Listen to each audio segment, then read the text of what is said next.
మన భవిష్యత్ బాగుండాలంటే మళ్ళీ మన జగన్ మావయ్యని గెలిపించుకోవాలి. సిద్ధమా?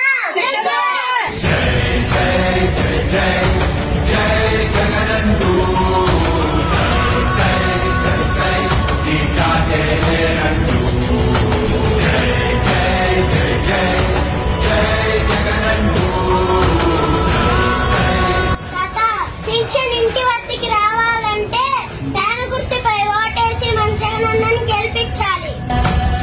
ప్రతి ఇంటి గడపని తొక్కినదే, ప్రతి ఓటుని ఒడుపుగా పట్టినదే, మన గుర్తుని చరితగా చెక్కినదే నువ్వేగా. రాజన్న రాజ్యం తెచ్చినదే, జగనన్నని రాజును చేసినదే, నిరుపేదల రాతలు మార్చినదే నువ్వేగా. ఓటేసి మన జగన్ మావయ్యని గెలిపించాలి.